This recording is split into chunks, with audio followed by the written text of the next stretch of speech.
This is a continuation of saving for a pre-owned vehicle.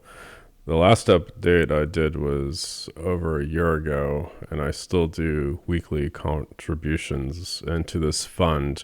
And originally, I started it at putting $100 a week, and I invest primarily in a VT and in a bond fund, and then every so often I back off the contribution by $5 a week, and now it's investing $80 a week, and it's grown almost to $19,000. But I still haven't bought a pre-owned vehicle because my car, it still works. It almost has 150,000 miles on it. I had to recently replace a thermostat that was going bad. I noticed when I was stopped in traffic, the temperature gauge, it would just start climbing up a little bit. Not too hot, but I just noticed it wasn't sitting at where it was usually at. And then once I started to drive, it would go down.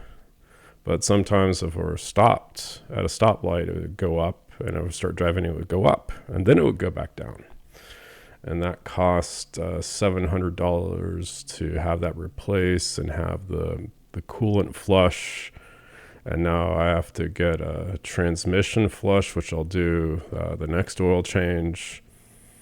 But it still runs fine. And also another thing, which is a whole separate video topic, is that because I used to go into the office 4 days out of the week and then work remote one day, and now they want everyone in the office a full 5 days a week. So there's it's return to the office kind of thing, and that started I think between quarter 1 and quarter 2 of this year for me.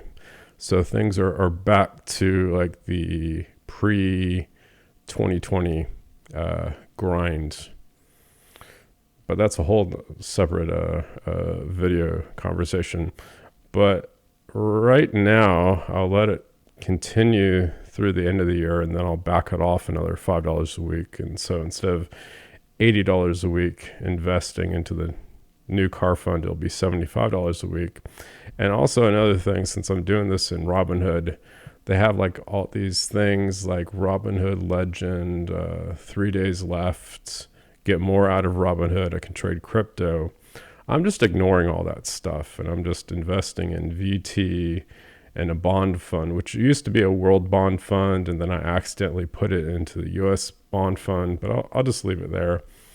And then I have some speculative investment, which I put some money, I think about $800 or $900 in this one, but I'll just leave that alone.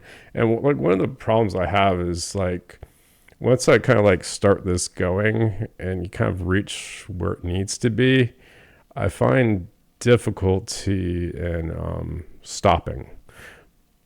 So in this case, I'm just going to slow it down, just $5.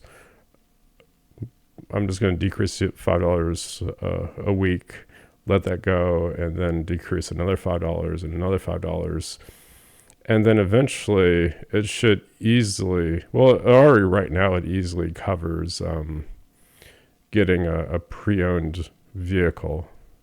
And that's a lot of problem with in America, is that everyone wants to buy a brand new car. And of course it can't be a boring car. It has to be a very large car. It's I'm going around my neighborhood, and a lot of these cars are so large is that they have to widen their driveways to accommodate the width of the large vehicles. And more of them are now changing to Teslas, which I've visited the Tesla lounge in Reddit, and I'm reading all that stuff. But that's just, if I wanted one of those, I would have to save up a lot more money. And there's just a lot of problems with Teslas from what I'm reading, is that 12-volt battery goes out, your SOL. I mean, the car doesn't work. It'll just, okay, we're just going to stop in the middle of a highway. I'm that's not safe, or they get a puncture on the bottom of the car, and then they're concerned about the battery pack don't get water in it. And I'm thinking with my internal combustion engine, super boring vehicle, if I get like a hole in the oil cover plate, I don't care. So there's a lot less problems. And plus, a nice thing about the pre-owned vehicles, I think before 2018, is they don't have all these sensors and safety stuff in it. Where it's like one guy I was talking with, and this guy, he would like, I don't know how he has access to this, but he gets like these damaged vehicles and then he refurbishes them and then he flips it essentially. But he's saying like these newer cars, they're not built as well. They're built cheaper. It's more plastic than older vehicles.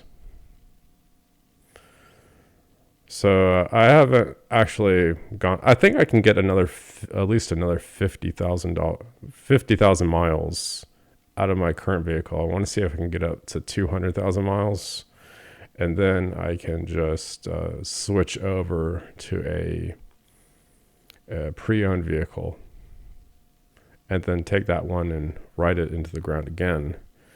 But probably it'll take another 2 years to probably reach that point.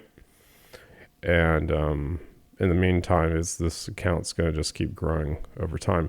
It may actually be, instead of like looking at the $18,900 here, the growth on this is about $4,000. So if I can hold out long enough, I can use the lower number, the amount that is increased, and use that to purchase a pre-owned vehicle, and I get to keep my money. It's like getting a free car. Crazy idea. Crazy. That's it for this video. Thanks for watching.